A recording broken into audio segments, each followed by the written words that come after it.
तुमच्या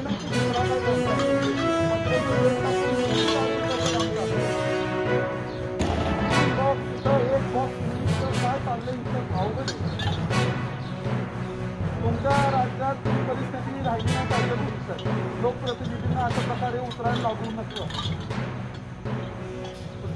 तुम्ही ताकदीने ही सगळी यंत्रणा करा, तुम्हाला काय सकाळी लागत नाही. पण मला हे साहेब सगळं बंद पाहिजे. त्यामधला तो लोखंडे असतो, दीपक वारगडे असतो. आता हा धंदा दीपक वारगडेचा. आता हा मनुष्य किती नाकारत असेल तरी त्याला काय अर्थ नाही. त्याला दारू कुठनं आणली ते सुद्धा सांगता येत नाही. त्यांनी आपले बॉक्स आणून दिलेत आणि ह्यांना सांगितलं विका, हे विकत बसले. कडकडीत बंद कुडाळमध्ये पाहिजे. त्यांचं सगळ्यांचं बंद करून टाकायचं.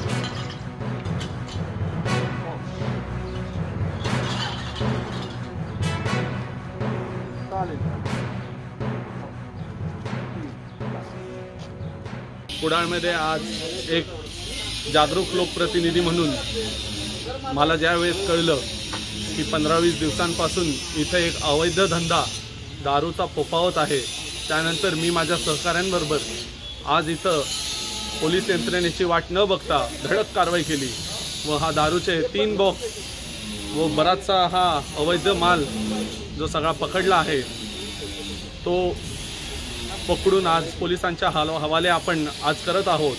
आणि मला ह्या आजच्या या निमित्ताने एकच इशारा द्यायचा आहे की कुडाळचं वारं बदललेलं आहे आणि आता इथून पुढे कोणताच धंदा अवैध प्रकारचा मटका असो दारू असो हा कुडाळमध्ये चालू देणार नाही.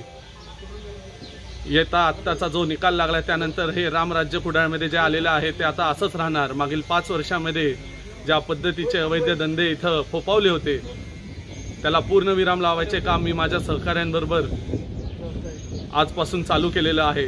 आणि इथं कोणच डॉन नाही कोण नाही. तडीपार झालेल्यांना पुन्हा तडीपार कसं करायचं हे मला चांगलं माहिती आहे.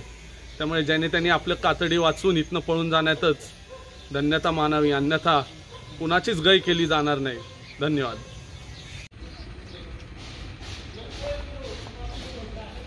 अजून आहे का? इथं 4-5 जण मस्त पीत बसली होती, मी आलो तर. आणि तामझाम बघा ना, महिनाभरात हे सगळं शेड बीड घालून सगळं व्यवस्थित अगदी पुढं टपरी जसं रेस्टॉरंट बारचं शासकीय लायसन्स मिळालं यांना.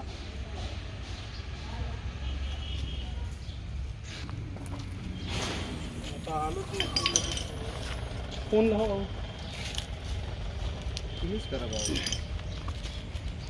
फोन लावून मला द्या.